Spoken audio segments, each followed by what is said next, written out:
देश के अंदर राष्ट्रीय प्रतीकों के अपमान को लेकर के बकायदा कानून है भाई, कानून है, नियम है। अब ये बताइए कि जिन लोगों ने ये हरकत की है उनके खिलाफ क्या कार्रवाई होनी चाहिए, क्या कार्रवाई होनी चाहिए आरपी सिंह जी? नहीं, डेमोक्रेसी की बात आप करते हैं। ये सीधे जब बाबरी मस्जिद को तोड़ा गया था, जब बाबरी मस्जिद को तोड़ा था भीड़ ने, तब सब पे चुप्पी थी। आरपी सिंह जी, वो ढांचा कहिए, कुछ भी कहिए, एक सेकंड का रेनोवेशन ही हुआ था 40 साल से। 40 साल बाद वहां पर हजरत बल का रेनोवेशन हुआ, जिन्होंने कराया उन्होंने अपना नाम पट्टी लगाई, उसमें राष्ट्रीय एम्ब्लम भी लगाया। अगर आपको दिक्कत थी, उन लोगों को दिक्कत थी तो वो शिकायत दर्ज करते, थाने जाते, कोर्ट कचहरी करते।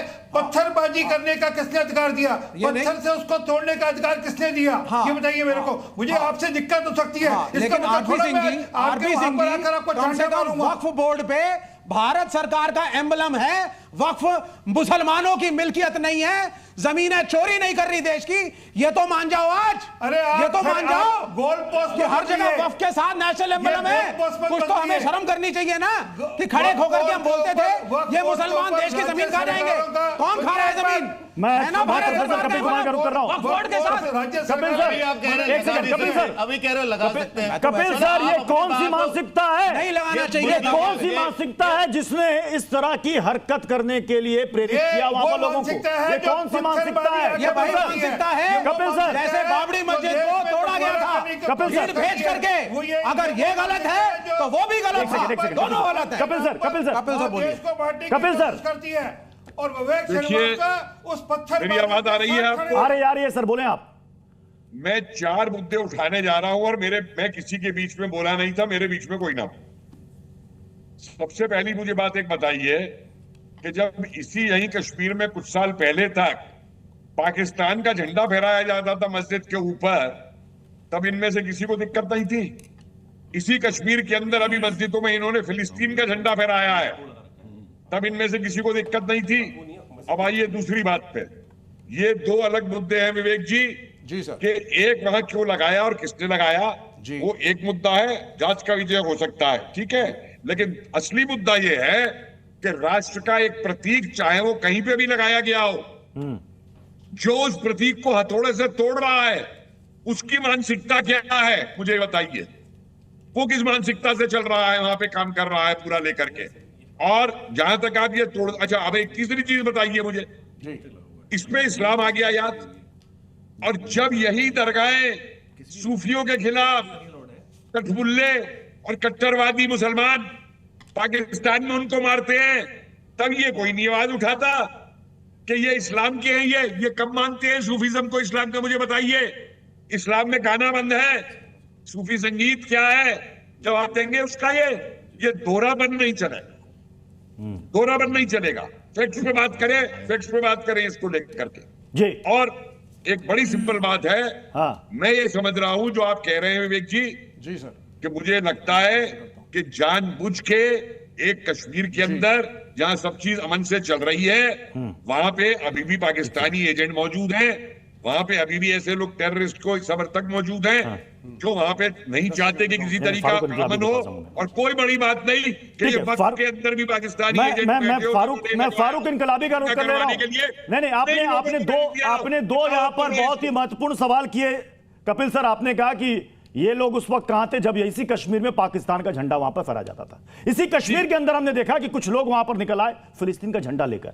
मैं फारूक इनकलाबी से इसका जवाब चाहूंगा।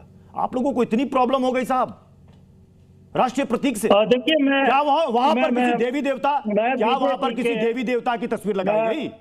बिल्कुल मैं बीजेपी के लीडर और रोज गाना गाती है पाकिस्तान का।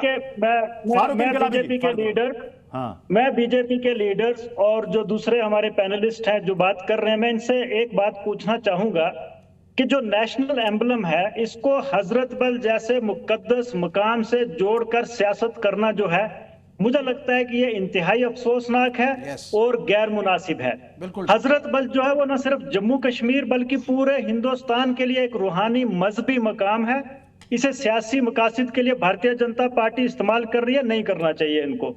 दूसरी बात रही, अभी बीजेपी के स्पोक्स पर्सन बोल रहे थे कि किसने अगर किसी को तकलीफ थी तो पुलिस में जाते, शिकायत स्टेटमेंट करते। कैसे हो सकता है? जब भारतीय आप कल जनता कहेंगे पार्टी तिरंगा के भी पॉलिटिकल गुंडे- स्टेटमेंट हो गया है, जब आप कल भारतीय कहेंगे कि जनता अशोक पार्टी चक्र के भी पॉलिटिकल गुंडे स्टेटमेंट हो गया। पूरे मुझे ये बताइए राष्ट्र हिंदुस्तान का चिन्ह पॉलिटिकल स्टेटमेंट कैसे है? राष्ट्र का चिन्ह पॉलिटिकल स्टेटमेंट कैसे है? साहब आपकी बात समझ में नहीं आई, आपकी बात समझ में नहीं आई। चिन्ह पॉलिटिकल स्टेटमेंट कैसे हो सकता है? आप इसे पहले देश का संविधान, देश का राष्ट्रीय प्रतीक चिन्ह, ये सब कुछ बीजेपी का हो गया।